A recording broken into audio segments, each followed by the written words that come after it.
Good morning students. आप लोग कैसे हैं? आप लोग की पढ़ाई कैसे चल रही है? I am Rajesh Singh from IIT Dhanbad. बच्चों, हम लोग पिछले क्लास तक देखा जाए तो हम लोग इलेक्ट्रिकल सेल के बारे में पढ़े, कम्बिनेशन ऑफ इलेक्ट्रिकल सेल पढ़े। अब बच्चों हम लोग रेजिस्टेंस का कम्बिनेशन भी देख चुके हैं, ओम्स लॉ देख चुके हैं, as well as Kirchhoff's law भी देख चुके हैं। अब हम लोग किसी भी इलेक्ट्रिकल सर्किट को सॉल्व कैसे करेंगे इसके बारे में देखेंगे। तो देखो बच्चों, मैं जो मैक्सिमम चीज़ें मैंने देखा है कि बच्चों को जैसे ही आप क्वेश्चन कोई भी दीजिए तो वो तुरंत किरचॉफ्स लॉ लगाने लगता है। वो लूप लगाएगा, उसके ऊपर लूप्स लॉ लगाएगा, करंट अलग अलग ब्रांच में करंट एज्यूम कर लेगा और वो अलग अलग इक्वेशन बना के, और उसमें वो क्या करता है कि 3-4 इक्वेशन बना लेता है। जैसे ही वो इक्वेशन बना लेता है, पहले तो उसको लगता है कि हम सॉल्व कर लेंगे, लेकिन जैसे ही 3-4 इक्वेशन हो जाता है तो उसके मन में आता है कि अब सॉल्व हो जाएगा, बट वो फाइनली आंसर तक नहीं पहुंचता है और वहीं पे वो मिस्टेक करता है। फिर बाद में जब एग्ज़ाम में वो बैठता है तो एग्ज़ाम में सेम प्रोसेस होता है और फाइनली वो आंसर तक नहीं पहुंचता है। तो इसके लिए हमने क्या किया है कि क्वेश्चंस को हम लोग 2 कैटेगरी में डिवाइड किए। एक, कुछ क्वेश्चंस जो हैं वो सिंपल एकदम होते हैं, सिंपल तरीके के होते हैं। आप 2-4 एग्जाम्पल करेंगे तो आपको भी क्वेश्चन देख के आइडिया लग जाएगा कि ओ ये तो बहुत वेरी सिंपल है। और बहुत कम ऐसे क्वेश्चन होते हैं जो कॉम्प्लेक्स होते हैं। तो मोस्ट ऑफ क्वेश्चंस जो होते हैं 90%, मान के चलो कि 90% एकदम सिंपली सॉल्व किए जाते हैं, तो उन्हीं को हम लोग देखेंगे। और जो कॉम्प्लेक्स होते हैं उनको भी, जो 10% है उनको भी देखेंगे कि किस तरीके से हम लोग सॉल्व करें। तो आप लोग हमेशा अवॉइड करिए कि अलग अलग ब्रांच में आप करंट माने और फिर लूप्स लॉ लगाएं, किरचॉफ्स का लूप्स लॉ। इसके लिए आप लोग क्या करें, पहले सिंपल वे में देखिए। तो चलिए हम लोग इलेक्ट्रिकल सर्किट को 2 पार्ट में डिवाइड करते हैं। चलो बच्चों, हम लोग इलेक्ट्रिकल सर्किट को 2 पार्ट में डिवाइड करते हैं, एक सिंपल सर्किट और दूसरा कॉम्प्लेक्स सर्किट। सिंपल सर्किट पहचानने के सिंपल तरीका है, या तो उस सर्किट में सिंगल लूप होगा, मतलब पूरे सर्किट में सिर्फ सिंगल लूप होगा, एक ही लूप होगा, या दूसरा तरीका कि पूरे सर्किट में सिंगल सेल होगा।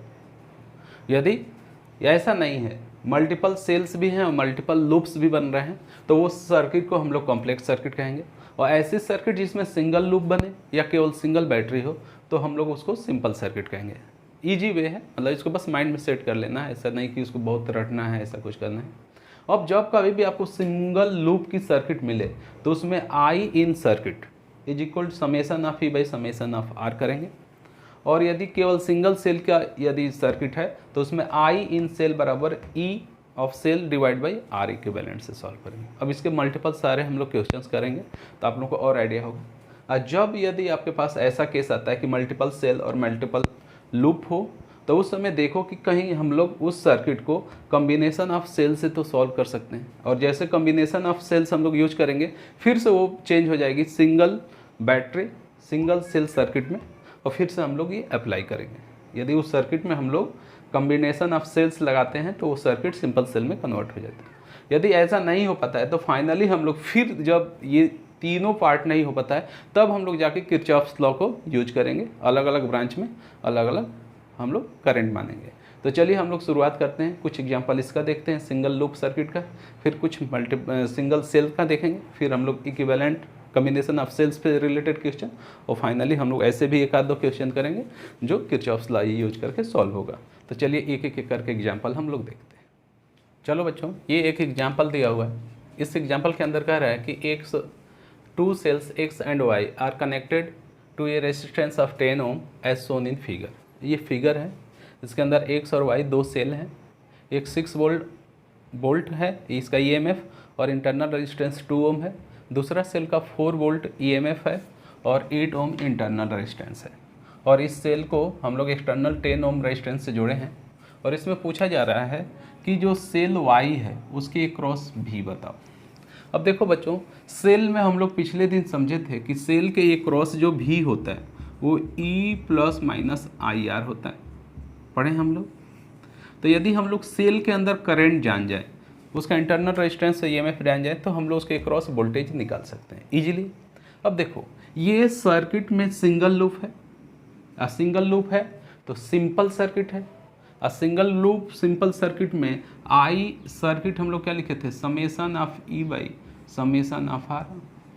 तो आई की वैल्यू कितना होगा, तो देखो ये लो टू हाई दोनों सेम डायरेक्शन में है, तो 4 + 6 समेसन ऑफ आर 8 + 2 + 10, तो 8 + 2 + 10, तो ये हो गया 10/20, that is half ampere current हुई। अब यहाँ पे अब ये बताओ करंट कैसे गवर्न करेगी, ऐसे। अब ये सेल क्या हो रहा है, चार्ज हो रहा है या डिस्चार्ज हो रहा है, तो इसके पॉजिटिव टर्मिनल से करंट निकल रही है, तो ये सेल डिस्चार्ज हो रहा है। तो इस समय हम लोग लिखेंगे V = E - IR। तो V की वैल्यू E कितना है 4 माइनस I हाफ है, R की वैल्यू 8 है, तो ये वैल्यू कितना हो गया 4 - 4 = 0 वोल्ट। यही आंसर हो जाएगा। तो हम लोग का आंसर कौन सा करेक्ट होगा बच्चों, ए ऑप्शन करेक्ट हो जाएगा। तो बहुत ईजिली समझना है। हमने जैसे ही इसमें दो हम लोग कंसेप्ट लगाए, पहला कि ये सिंगल लूप है तो सिंपल सर्किट है, सिंपल सर्किट से हमने करंट निकाल लिया। अब हमने देखा कि किसी बैटरी के क्रॉस वोल्टेज पूछा गया है, तो हम लोग सेल में जानते हैं कि वोल्टेज होता है V = E + IR। अब यदि डिस्चार्ज होगी तो V = E - IR, और चार्ज होगी तो V = E + IR। यहाँ पे बैटरी डिस्चार्ज हो रही थी, क्यों डिस्चार्ज हो रही थी, क्योंकि इसके पॉजिटिव टर्मिनल से करंट निकल रही थी, तो हम लोग का यहाँ पे V = E - IR लगा, वैल्यू पुट कर दी 0 वोल्ट है। अगला एग्जाम्पल देखते हैं बच्चों। चलो बच्चों, ये अगला एग्जाम्पल है। इस एग्जाम्पल में कह रहा है कि in the following circuit if VA - VB = 4 volt then the value of resistance X in ohm will be. तो यहाँ पे सर्किट देख लो, VA - VB 4 वोल्ट दिया है, मतलब इसके अक्रॉस जो पोटेंशियल डिफरेंस है वो 4 वोल्ट का है। अब देखो बच्चों, इसको सॉल्व करने का एक सिंपल तरीका ये हो गया कि हम लोग देखें तो ये सिंगल लूप है। अब यहाँ पे देखो, ये 5 वोल्ट की बैटरी है, तो ये चाहेगी कि करंट इस सर्किट में एंटी क्लॉकवाइज डायरेक्शन में चले, और ये 2 वोल्ट की है तो ये चाहेगी कि क्लॉकवाइज डायरेक्शन में चले, बट 5 वोल्ट 2 वोल्ट से डोमिनेट करेगा, 2 वोल्ट से ज़्यादा है, तो करंट इस सर्किट में इस डायरेक्शन में चलेगी। ठीक है, मान लो करंट वो आज चल रही। अब यहाँ पे देखा जाए तो इस पूरे को हम सेल मान सकते हैं कि सेल का ये ईएमएफ हो गया, ये इंटरनल रेजिस्टेंस हो गया। तो यहाँ पे हम लोग लिखेंगे कि V = E - IR। क्यों, सेल के पॉजिटिव टर्मिनल से करंट निकल रही है, तो ये सेल डिस्चार्ज हो रहा है। तो यहाँ पे V की वैल्यू 4 है, E की वैल्यू 5 है, माइनस I और इंटरनल रेजिस्टेंस 10 हम लोग, तो यहाँ से 10I = 5 - 4 दैट इज 1, तो I की वैल्यू 1/10 एम्पियर आया। अब हम लोग इस पर फिर से सिंगल लूप का लॉ लगा दें कि I in circuit = summation of E / summation of R। चलो I की वैल्यू 1/10 हमको पता है, समेसन ऑफ E किया जाए तो +5 - 2। चलो बच्चों, एक बार यहाँ पे ध्यान दो, -2 क्यों लिए, तो देखो हम लोग जो डोमिनेटिंग बैटरी है वो चाह रही है कि एंटी क्लॉकवाइज डायरेक्शन में करंट गवर्न करें, और ये जो बैटरी है ये चाह रही है क्लॉकवाइज, तो ये अपोजिट, उसको अपोज कर रही है, तो माइनस में ली। चलो R की बात करें तो 10 + X। अब यहाँ से इसको सॉल्व करेंगे तो ये 3/10 + X आएगा, इसका क्रॉस मल्टीप्लाई कर दें तो 10 + X = 30 आएगा, X को इसको इधर ले जाओ तो X = 20 ओम आएगा। तो यही हम लोग को बच्चों आंसर हो गया। तो 20 ओम मतलब कौन सा ऑप्शन सही होगा, डी ऑप्शन करेक्ट होगा, नोट कर लीजिए। चलो बच्चों, ये एक एग्जाम्पल दिया हुआ है, इस एग्जाम्पल में कहा जा रहा है कि ये cell of EMF 2 volt and negligible internal resistance is connected to resistances R1 40 ohm है, R2 80 ओम है, 40 ohm and 80 ohm as shown in figure. तो ये है 40 ओम और ये 80 ओम है, और कह रहा है कि ये जो वोल्ट मीटर हम लोग यूज़ किए हैं ये भी 80 ओम का है। तो इसको पहले मेंशन कर लेते हैं, ये है 80 ohm, this is the 40 ohm and this is also 80 ohm. और आपसे पूछा जा रहा है कि इसकी रीडिंग क्या होगी, इस वोल्ट मीटर की आपसे रीडिंग पूछा जा रहा है। ठीक है, चलो बच्चों, बहुत हम लोग सिंपल तरीका लगाएं। तो ये बताओ, पहले ये बताओ कि ये एक तो सिंगल लूप है, सिंगल लूप है तो सिंपल सर्किट है, और जब सिंगल लूप है सिंपल सर्किट है तो पहला सर्किट का करंट बताओ तुरंत कितना आएगा। तो बताओ सिंगल लूप में हम क्या बोले थे कि आई बराबर summation of E by summation of R, यहाँ तो ई अकेला 2 ही है, समेसन ऑफ आर करें तो 80 + 40 + 80 that is equal to 2/200 1/100 ampere. चलो अब यहाँ पे हम लोग यदि V की बात करें तो V बराबर आई आर, तो V आई की वैल्यू 1/100, आर की value 80 that is equal to 80/100 0.8 volt. तो हम लोग का आंसर कौन सा हो जाएगा 0.8 वोल्ट, सी ऑप्शन करेक्ट हो जाएगा। तो देखो बच्चों, मतलब सर्किट को यदि आप देखना शुरू कर दिए ना, आपको जैसे क्वेश्चन देखे सर्किट देखते ही अब जज करने लगे कि ये सिंपल है कॉम्प्लेक्स है, तो क्वेश्चन समझ के चलो कि हाफ मिनट में आपको कंप्लीट हो जाएगा, हाफ मिनट से ज़्यादा नहीं लगता है। तो थोड़ा सा प्रैक्टिस होने पे इजीली हो जाता है। अब ये हमको कैलकुलेट नहीं करना पड़ता कि करंट की वैल्यू इतना हुआ, हम देख लेते हैं रेजिस्टेंस कितना है तो करंट डायरेक्ट 1/100 निकाल लेते और ये लगाते। तो ये बहुत ईजी वे में सिंपली सॉल्व हो सकता है। बट एक ही तरीका है कि आप कितना क्वेश्चन प्रैक्टिस करते हो। क्वेश्चन प्रैक्टिस करोगे अपने आप आपके माइंड में खुद तरीका आता जाएगा। तो चलिए और एक अगला एग्जाम्पल देखते हैं। चलो बच्चों, ये एक एग्जाम्पल दिया हुआ है, कह रहा है कि find the current in following given circuit. अब यहाँ पे देखो, ऐसे देखा जाए तो ये तो लग रहा है कॉम्प्लेक्स सर्किट है, लेकिन सिंपली देखा जाए तो यहाँ सिंगल सेल है।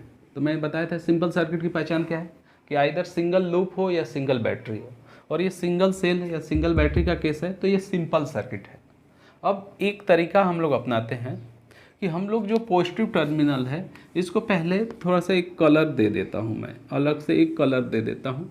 बार बार हम लोग कलर नहीं देंगे, अभी सिर्फ मैं कलर इस केस में दे रहा हूँ।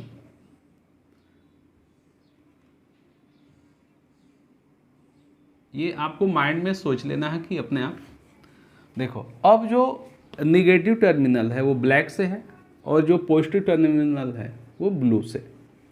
तो देखा जाए हर एक रेजिस्टेंस में, तो इस रेजिस्टेंस से देखो ये इधर ब्लू है और इधर ब्लैक है, तो ये हाई और ये लो, यहाँ पे हाई लो, यहाँ पे हाई लो, यहाँ पे हाई लो। क्यों? ब्लू वाला हम लोग का हाई पे है और ब्लैक वाला लो पे। मतलब हर एक रेजिस्टेंस डायरेक्टली बैटरी से जुड़ा है और हर एक रेजिस्टेंस के क्रॉस पोटेंशियल डिफरेंस या वोल्टेज कितना है 24 वोल्ट। और ओम्स लॉ क्या कहता है कि किसी भी रेजिस्टेंस के क्रॉस वोल्टेज यदि भी है तो उससे करंट हाई पोटेंशियल से लो पोटेंशियल की तरफ V बराबर IR से फॉलो करेगी। तो बताओ इसके अंदर करंट कितनी जाएगी? तो यहाँ V की वैल्यू 24 है और R की वैल्यू 4 है, तो I बराबर V/R। तो करंट यहाँ की कितनी आ जाएगी? तो चलो इस करंट को हम लोग लेट एज्यूम I1 कहते हैं, तो 24/4 6 एम्पियर। यहाँ पे करंट हाई से लो इधर जाएगी, इसको हम लोग I2 नाम दे देते हैं। तो यहाँ पे लिख देता हूँ मैं I2 बराबर कितना होगा? तो 24/8 3 एम्पियर। चलो अब यहाँ पे देखो, यहाँ पे करंट ऊपर जाएगी, I3 इसको कहा जाए, तो 24/6 4 एम्पियर। अब यहाँ पे देखो इधर से 4 एम्पियर, इधर 3 एम्पियर, तो इधर 7 एम्पियर आएगी। यहाँ पे देखा जाए यहाँ पे करंट कितनी आएगी हाई से लो, तो I4 इसको यदि बोले हम लोग तो 24/12 2 एम्पियर। तो यहाँ से 2 एम्पियर आया, इधर से 7 एम्पियर आया, तो यहाँ पे कितना हो जाएगा इसमें करंट 6 7 एंड 2 6 7 एंड 2, तो ये कितना हो जाएगा 15 एम्पियर। ठीक है, अब बताओ तो यहाँ से करंट कितनी जाएगी 15 एम्पियर जाएगी। यहाँ पे आके देख सकते हो इधर करंट 4 गई, इधर 3 गई, तो इधर से कितनी गई होगी?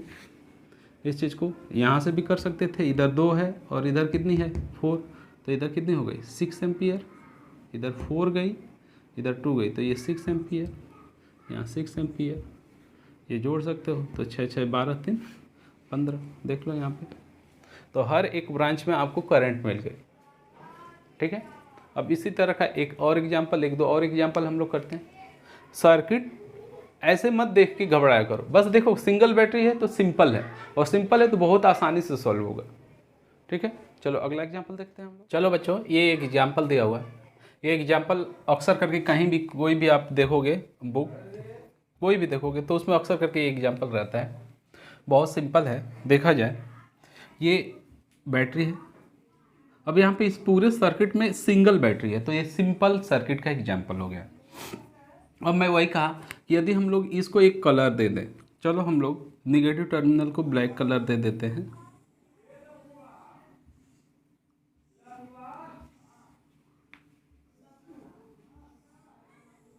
अब यहाँ से क्या पता चला कि जो जितने भी रेजिस्टेंस है, ईच एंड एवरी रेजिस्टेंस है पोटेंशियल डिफरेंस E, और इसका ये जो ब्लू वाला पार्ट है हाई पोटेंशियल पे, ब्लैक वाला पार्ट लो पोटेंशियल पे, हाई पोटेंशियल लो पोटेंशियल। इसी तरह ये हाई पोटेंशियल लो पोटेंशियल, ये high potential low potential, high potential low potential. अच्छा ये बताओ, हमको पता है ओम्स लॉ के अनुसार यहाँ करंट जाएगी, तो I is equal to V/R, E/R होगा। इसमें भी सेम करंट I ही जाएगी। अब यहाँ से I करंट आई और यहाँ से I, ये मिल के यहाँ क्या हो गया 2I। इधर देखा जाए I करंट इधर जाएगी हाई से लो, इसी तरह इसमें भी I करंट हाई से लो, हाई से लो I करंट, इधर से I, यहाँ मिल के 2I और यहाँ मिल के 3I। अब यहाँ पे ये करंट कितना हो जाएगी 5I, यहाँ 5I, इधर चला जाएगा 3I और इधर चला जाएगा 2I। तो देखो कितना इजी वे में, कुछ भी हम लोग कैलकुलेशन नहीं किए, हम लोग ईच एंड एवरी ब्रांच में हम लोग करंट निकाल दिए। तो ये बात हमेशा माइंड में रखो, एक सिंपल सर्किट का पहचान क्या है, या तो सिंगल लूप हो या सिंगल सेल हो। चलो एक और एग्जांपल हम लोग देखते हैं। चलो बच्चों इस सर्किट को हम लोग देखते हैं। इस सर्किट में हम लोग को करंट फाइंड करना है, ठीक है। यहाँ पे ध्यान से देखो, फिर से वही बात, ये इसके अंदर क्या है, सिंगल सेल है, और सिंगल सेल है तो सिंपल सर्किट है। तो वही फिर से मैं कहूँगा कि हम लोग हाई वोल्टेज को कुछ एक कलर दे देते हैं, पॉजिटिव टर्मिनल को, जिससे एक आइडिया लग जाएगा। इसी तरह चलो इधर देख लो,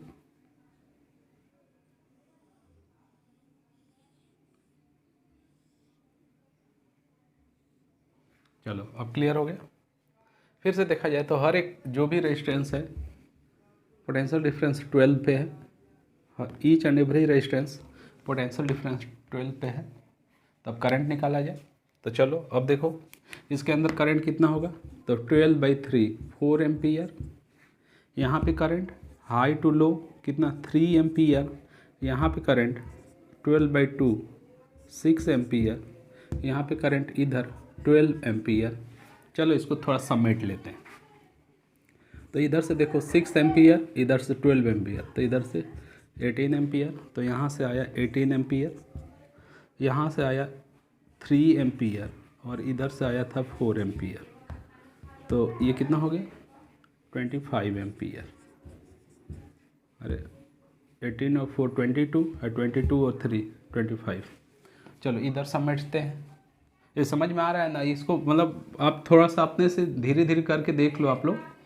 और यहाँ पे देख लो, यहाँ पे देखो 12, तो ये 4 है तो 3 एम्पियर, तो यहाँ गया 3 एम्पियर। यहाँ पे बताओ 3 ओम है तो 4 एम्पियर, तो ये गया यहाँ 4 एम्पियर। यहाँ पे इधर जाएगा हाई से लो, तो ये 1 एम्पियर, 12/12 1 एम्पियर। इधर देखो इधर बचा 6/12/6 तो 2 एम्पियर, तो इधर से आया 2 एम्पियर, तो ये 2 और 4 इधर से 6 एम्पियर। यहाँ पे आओ देखो, यहाँ 6 एम्पियर आया, 1 एम्पियर आया, तो ये हो गया 10 एम्पियर। अब यहाँ से कितना आ जाएगा 35 एम्पियर, तो इधर गया 35 एम्पियर, इधर चला जाएगा 10 एम्पियर और इधर चला जाएगा 25 एम्पियर। तो देख लो ये हम लोग सॉल्व कर लिए। तो जब कोई भी सिंपल सर्किट होगा तो मान के चलो कि तुमको अलग से कोई कैलकुलेशन नहीं करना होगा, वो ऐसे ही सॉल्व हो जाएगा। बट ये सोचोगे कि एक बार में आ जाए, तो ऐसे नहीं होगा, आपको खूब सारा क्वेश्चन इस पर प्रैक्टिस करना होगा। चलिए हम लोग आगे बढ़ते हैं। चलो बच्चों ये एक एग्जाम्पल है, अभी से ये बहुत ज़्यादा मोस्ट इंपॉर्टेंट एग्जाम्पल है, यहाँ से सीखना थोड़ा सा शुरू करिएगा। इस एग्जाम्पल में बोला गया कि हर एक सर्किट जो है इसके अंदर करंट आपको पता करना है। अब यहाँ पे देखा जाए तो यहाँ पे 2 बैटरी सेल 2 हैं और लूप भी 3 लूप बन रहे हैं, तो ये सिंपल तो नहीं है। अब हम लोग इसमें थोड़ा सा एक्स्ट्रा थोड़ा सा सोचते हैं। अच्छा ये बताओ, इस बैटरी का इंटरनल रेजिस्टेंस क्या है? 0 है, तो इसका इंटरनल 0 है, तो इसके क्रॉस जो भी होगा वो ई के बराबर होगा। क्यों होगा? तो भी बराबर होता है E plus minus I R, और यदि आर 0 हो गया तो भी बराबर ई होगा ना, होगा कि नहीं होगा? इसका मतलब कि इसके अक्रॉस जो भी की वैल्यू है वो ई के बराबर है, मतलब 8 वोल्ट है। 8 वोल्ट हो गया। अब देखो इससे 2-3 चीज़ें हो गई कि इसके क्रॉस यदि 8 है तो इसके क्रॉस भी 8, तो यहाँ पे हम लोग का वोल्टेज कितना है? 8 वोल्ट है। अब ई की वैल्यू इसमें देखा जाए, इन सेल E1, तो V बराबर 8 है और E बराबर 10, तो यहाँ E is greater than V, तो ये केस होता है डिस्चार्जिंग का। तो हम लोग लिखेंगे V बराबर E minus I R discharging के लिए। तो V की वैल्यू कितना है? 8, E की वैल्यू 10 माइनस आई, R की वैल्यू दिया है 2, तो यहाँ से 2i बराबर कितना आ गया? 10 माइनस 8, इसको इधर लाया, इसको इधर ले गया, तो I बराबर कितना आ गया? 1 एम्पियर। इसका मतलब कि इसके अंदर करंट की वैल्यू कितनी आ गई? 1 एम्पियर। सीखना बच्चों, यहाँ पे करंट I की वैल्यू है 1 एम्पियर। चलो अब यहाँ पे हम लोग देखते हैं, तो ये हाई टर्मिनल था, ये लो, तो इधर हाई और इधर लो, और यहाँ कितना वोल्टेज है? 8, रेजिस्टेंस है 4, तो रेजिस्टेंस में भी बराबर आई आर, तो यहाँ पे आई की वैल्यू कितनी आ जाएगी? तो 8/4 भी बाई आर करेंगे, 8/4 that is equal to 2 ampere, तो यहाँ 2 एम्पियर की करंट गई। अब देखो इधर 2 एम्पियर की करंट आई होगी, ऊपर से करंट आई है 1 एम्पियर, तो क्या हुआ होगा? इधर से करंट 1 एम्पियर आई होगी, तो इधर करंट गई 1 एम्पियर, इधर गई 1 एम्पियर, और इधर से आई थी 2 एम्पियर। तो यदि हम लोग सेल E1 की बात करें तो E1 सेल के अंदर करंट की वैल्यू 1 एम्पियर है, E2 सेल के अंदर भी करंट की वैल्यू 1 एम्पियर है, और इस रेजिस्टेंस के अंदर करंट की वैल्यू कितना आया? 2 एम्पियर। चलो एक स्टेप इससे और आगे बढ़ते हैं और एक एग्जाम्पल देखते हैं। चलो बच्चों अब यहाँ पे देखा जाए, अब इस एग्जाम्पल के अंदर देखा जाए तो इस पे 3 सेल दिया हुआ है, E1, E2, E3। अब सबसे पहला बात, इसका इंटरनल रेजिस्टेंस 0 है, इसका R 0 है, तो V बराबर E के होगा, that is equal to 10 volt होगा। तो इससे एक बार डिसाइड हो गया कि इस लाइन के और इस लाइन के बीच में पोटेंशियल डिफरेंस 10 वोल्ट है, और ये हाई वोल्ट पे है और ये लो वोल्ट पे, तो यहाँ पे आपका पोटेंशियल डिफरेंस 10 आया। अब यहाँ पे बताओ करंट क्या होगा? ये हाई ये लो, तो ये करंट आ गया आपका V बराबर आई आर से, I बराबर V by R, that is equal to 10/5 2 ampere. तो इधर करंट आया 2 एम्पियर। अब देखो बच्चों, हम लोग यदि सेल E2 की बात करें तो फॉर सेल E2 के लिए क्या है सब लोग देखें, V की वैल्यू आया है 10 वोल्ट, E की वैल्यू दिया हुआ है 12 वोल्ट, और इंटरनल रेजिस्टेंस 2 ओम। यहाँ पे E की वैल्यू V से बड़ा है, इसका मतलब कि ये डिस्चार्जिंग का केस है, डिस्चार्जिंग। अब डिस्चार्जिंग यदि ये हो रहा है तो हम लोग कहेंगे V बराबर E minus I R, V की वैल्यू है 10, E की वैल्यू है 12 माइनस आई इंटू 2, तो 2i इक्वल टू 2, तो I बराबर 1 एम्पियर। तो इसके अंदर डिस्चार्ज हो रहा है सेल, और करंट की वैल्यू, मान लो इस करंट को I2 ही हम लोग बोल देते हैं, करंट को I2 बोल देते हैं, तो I2 की वैल्यू आया कितना? 1 एम्पियर। अब यदि हम लोग सेल E1 की बात करें, इन सेल E1, तो सेल E1 में देखा जाए तो V की वैल्यू तो 10 वोल्ट है, E1 की वैल्यू 8 वोल्ट है, और R की वैल्यू दिया हुआ है 1 ओम।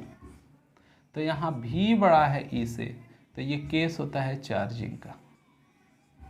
चार्जिंग के केस में V की वैल्यू E से बड़ी होती है, अब यहाँ पे देखा जाए तो V बराबर E plus I R, E plus I R. तो चलो बच्चों, यदि यहाँ पे V की वैल्यू E से बड़ी, इसका मतलब चार्जिंग का केस है, और चार्जिंग के केस में V बराबर E plus I R. V की वैल्यू कितना आया, तो V की वैल्यू 10 वोल्ट है, E 8 है, प्लस I R की वैल्यू 1 है। तो यहाँ से I की वैल्यू यदि देखा जाए तो I इक्वल टू 2 एम्पियर आएगा। इसको हम वो लोग 1 कर लेते हैं क्योंकि E1 है। तो ये केस है चार्जिंग का। ध्यान रहे ये बात कि ये केस किसका है, चार्जिंग का है। और चार्जिंग के केस में करंट ऐसे जाएगी। यहीं पे बच्चे गलती करते हैं, इधर का करंट दिखा देंगे तो वो तो डिस्चार्जिंग हो जाएगा ना। और ये हो गया 2 एम्पियर I1। अब चलो, अब इस बात को यहाँ पे देखो, यहाँ पे 2 एम्पियर ऊपर गया, इधर जाना है तो, और इधर से आया 1 एम्पियर। निश्चित रूप से इधर से 1 एम्पियर करंट आई होगी ऊपर। यहाँ पे देखो 1 एम्पियर ऊपर, इधर 2 एम्पियर, तो इससे कितनी करंट आई होगी, 3 एम्पियर। अब क्लियर हो गया। इधर से करंट कितनी आई थी, 2 एम्पियर, इधर 3 एम्पियर, तो इधर से 1 एम्पियर। अब यहाँ पे देखो, यहाँ पे करंट गई है 1 एम्पियर, इधर से आई कितनी होगी, इधर 1, तो इधर से 2 एम्पियर आई होगी। देखो ये 2 एम्पियर आ रही है। तो हर एक सर्किट में कितना हो गया, करंट की वैल्यू निकल गई हर एक सर्किट में। तो बच्चों इसी तरह सॉल्व करते हैं, तब ये माइनस PV, और ये सर्किट दिया हुआ है। देखो बच्चों, यहाँ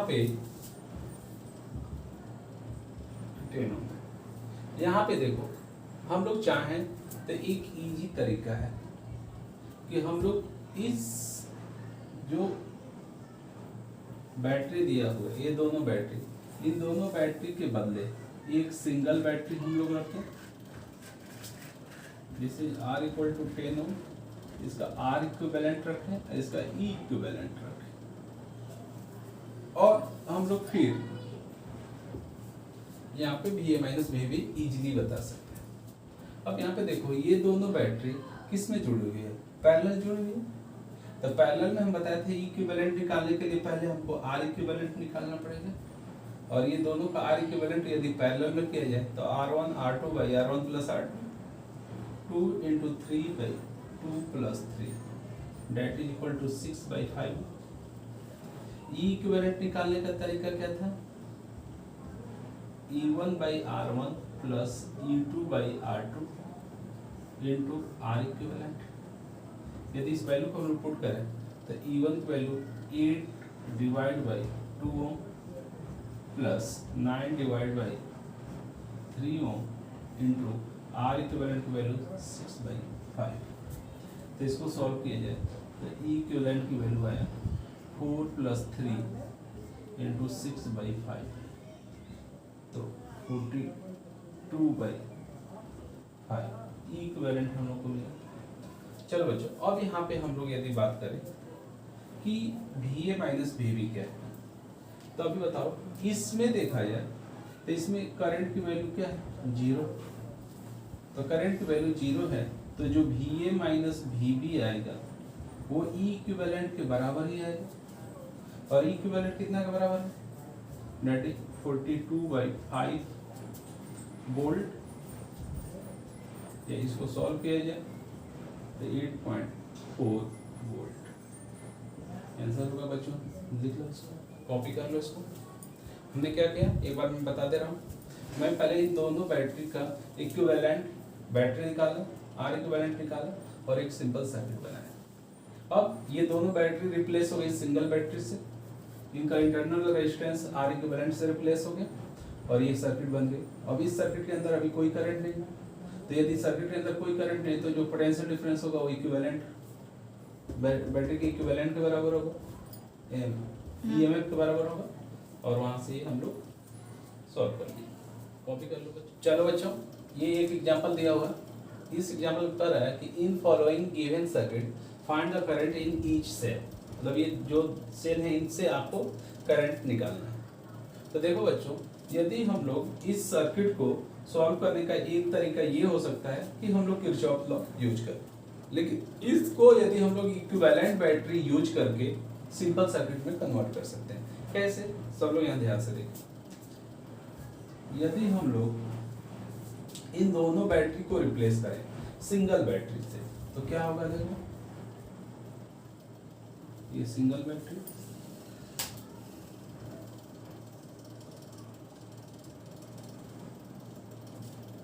अच्छा इसका R इक्विवेलेंट और E इक्विवेलेंट। तो चलो बच्चों, ये निकालने के लिए, R इक्विवेलेंट निकालने के लिए सबसे पहले हम लोग क्या करें, ये दोनों पैरेलल हैं, तो R इक्विवेलेंट कितना आएगा बताओ। तो यहाँ से R इक्विवेलेंट बराबर R1 R2 by R1 plus R2, तो 3 into 6 by 3 plus 6 that is equal to 2 ohm. E equivalent निकालना है, तो E इक्विवेलेंट बराबर E1 by R1 plus E2 by R2 into R equivalent. ये वैल्यू यदि हम लोग पुट करें, दिखाई दे रहा है ना, इधर तक आ रहा कवर हो रहा है, तो ये कितना होगा 12 by 3 plus 12 by 6 into R equivalent value 2, तो ये हो जाएगा 4 plus 2 into 2 that is equal to 12 volt. देखो बच्चों, यहाँ था हो गया जिससे था 4 एंड प्लस 2, तो 6 इंटू 2 12 वोल्ट, तो ये आया यहाँ से 12 वोल्ट और R इक्विवेलेंट वैल्यू 2। अच्छा ये बताओ, अब यहाँ पे यदि करंट की हम लोग बात करें, R की वैल्यू कितना दिया हो 4 हो, तो करंट वैल्यू I आए। अब देखो ये सिंपल सर्किट है, तो सिंपल सर्किट सिंगल लूप है, तो E by R equivalent summation I by summation of R, ये वैल्यू यदि हम लोग करेंगे तो 12 डिवाइड बाई R2 प्लस 4 6, तो 12 बाई 6 मतलब 2 एम्पियर। तो यहाँ से करंट I की वैल्यू आया 2 एम्पियर, तो ये I 2 एम्पियर करंट फ्लो। तो यहाँ पे देखा जाए तो यहाँ पे V की वैल्यू कितना आएगा, V बराबर I इक्वल 2 इंटू 4, 2 इंटू 4, तो ये 8 वोल्ट आएगा। देखो अब यहीं से कहानी तुम लोग फिर से जो पहले एग्जाम्पल हम लोग कर रहे थे उस पर आ गए। अब हमको पता चल गया कि यहाँ का पोटेंशियल डिफरेंस कितना है, V बराबर 8 volt.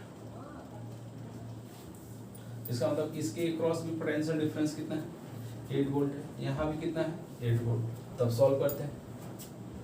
For sale E1 V की वैल्यू है 8 वोल्ट, E1 की वैल्यू है 12 वोल्ट और R1 की वैल्यू है 3 ओम। अच्छा चलो एक बात बताओ तुम लोग, यहाँ पे V is less than E है, इसका मतलब ये किसका केस हो गया, यहाँ V कम है, तो ये केस हो गया केस ऑफ चार्जिंग, ये चार्जिंग का केस। और ये no no no no no, ये V छोटा है E बड़ा है, डिस्चार्जिंग है, केस ऑफ डिस्चार्जिंग। और केस ऑफ डिस्चार्जिंग है तो V बराबर क्या लिखा जाएगा, E माइनस I1 R1। ये वैल्यू कितना दिया हुआ है 8 12 माइनस I1 R1 की वैल्यू 3, तो 3I1 equal to 12 minus 8 equal to 4, तो I1 इक्वल टू 4/3 एम्पियर। तो चलो यहाँ डिस्चार्जिंग हो रही है, तो डिस्चार्जिंग में करंट ऐसे जाएगी और ये I1 की वैल्यू जो निकल के आया है डेट इज 4/3 एम्पियर। अच्छा ये बताओ यहाँ पर करंट कितनी आई थी, इस रेजिस्टेंस के अंदर करंट कितनी आई थी, तो 2 एम्पियर। अब चाहे तो हम लोग इसी से सॉल्व कर सकते हैं कि ये I1 की वैल्यू 4/3 एम्पियर है और इधर करंट गई है 2 एम्पियर। तो बताओ अब यहाँ से इधर से करंट कितनी आई हो, तो इन दोनों का सम इसके बराबर हो, तो ये करंट की वैल्यू यदि I2 मान लें तो I2 is equal to 2 minus 4/3 that is equal to 2/3, तो ये 2/3 एम्पियर आना चाहिए। चलो इसको सॉल्व भी कर लेते हैं हम लोग ताकि कंफर्म हो जाए कि आंसर मैच करेगा। अब इसके लिए फॉर सेल हम लोग सेल E2 के लिए यहीं पे देख लेते हैं। यहाँ पे देखो, यहाँ पे आ रहा है। यदि हम लोग फॉर सेल E2, ये बात को देखिए, हम लोग लिखेंगे V बराबर E2 minus I2 R2 8 12 minus I2 into 6, तो 6 I2 बराबर 12 माइनस 8 4, तो I2 बराबर 4/6 मतलब 2/3 एम्पियर। देखो यही आंसर आया, 2/3 एम्पियर। तो हम लोग फाइनल आंसर क्या हुआ कि E1 सेल से थ्रू, E1 सेल से जो करंट फ्लो होगी वो 4/3 एम्पियर, E2 से जो करंट फ्लो होगी 2/3 एम्पियर, और रेजिस्टेंस से जो करंट फ्लो होगी 2 एम्पियर। बच्चों बहुत अच्छा एग्जांपल है, इसको अच्छे से समझ लीजिए कि हम लोग जो कॉम्प्लेक्स सर्किट है उसमें इक्विवेलेंट बैटरी का कंसेप्ट लगा के उसको सिंपल सर्किट में कन्वर्ट कर दिए। यहाँ से हम लोग भी निकाल लें, और भी निकल गया तो उसके बेसिस पे हम लोग यहाँ पे करंट और यहाँ पे डिस्चार्जिंग का दोनों केस है, तो हम लोग करंट निकाल दिए थ्रू ईच बैटरी। कॉपी कर लीजिए इसको। चलो बच्चों, ये एग्जांपल दिया हुआ है, कह रहा है कि find the current through each cell in following circuit. ये आपके पास सेल दिया हुआ है। अब आप लोगों को आइडिया लग गया होगा कि हम लोग पहले इसका इक्विवेलेंट निकालेंगे। इसमें एक पॉइंट है, उसी को हम बताने के लिए इस एग्जांपल को लिए हैं। तो चलिए पहले हम लोग इसका इक्विवेलेंट सर्किट बनाते हैं। अब यहाँ पे देखो बच्चों, ये दोनों बैटरी जो है अपोजिट है, हाँ? तो हम लोग का जो फाइनल बैटरी आएगा वो हम लोग इधर का रखें या ये बैटरी ऐसे रखें, ये कैसे डिसाइड करेंगे? तो ये समझने के लिए तुम लोग समझो, यहाँ पे ध्यान।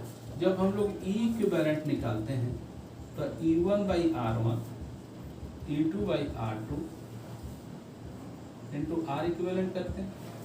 अब यहाँ पे इसको यदि प्लस साइन दिए अपोजिट है तो इसको माइनस। अब जो E1/R1 और E2/R2 में जो वैल्यू बड़ी होगी उसके अनुसार ये डिसाइड होगा।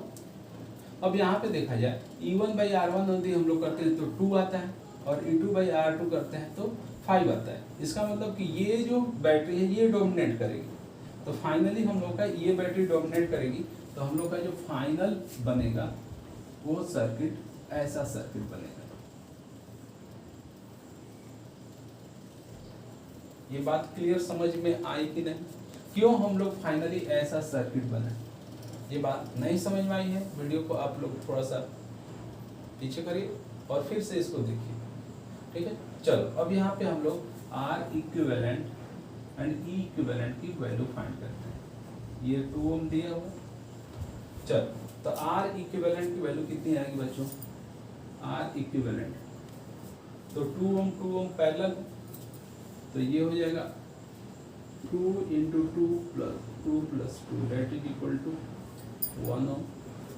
E इक्विवेलेंट की बात किया जाए तो ये हो जाएगा यहाँ पे -E1/R1 + E2/R2 into R equivalent.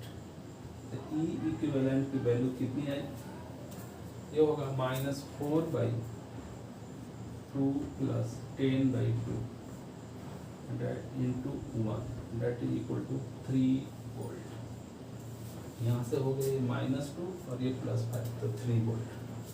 तो ये वैल्यू है 1 ओम और दिस इज द 3 वोल्ट। अच्छा चलो अब यहाँ से करंट की वैल्यू कितना निकाला जाए? तो करंट की वैल्यू हम लोग ये सिंपल सर्किट है, तो I बराबर summation of E by summation of R। इससे वैल्यू एक निकल के कितनी आ जाएगी? 3/1 + 2 that is equal to 1 ampere. तो यहाँ करंट 1 एम्पियर की जा रही। तो यहाँ पे V की वैल्यू देखो, V कितना आया? V बराबर I। तो V की वैल्यू आया, I की वैल्यू आ गया 1 × 2 दैट 2 वोल्ट। तो इससे एक आइडिया हमको लगा कि यहाँ पे जो V की वैल्यू दैट इज 2 वोल्ट है, ये हायर है और ये लोअर।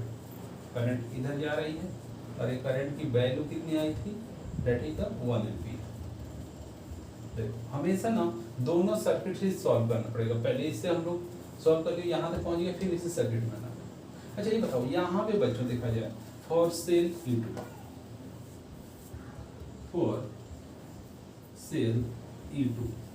E2 के लिए हम लोग देखें तो V की वैल्यू 2 वोल्ट है, E2 की वैल्यू 10 वोल्ट है और R2 की वैल्यू 2 ओम है।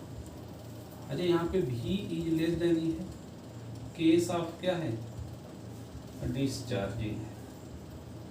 ये केस ऑफ डिस्चार्जिंग यदि है तो V बराबर क्या होगा, E1 माइनस I1 R1।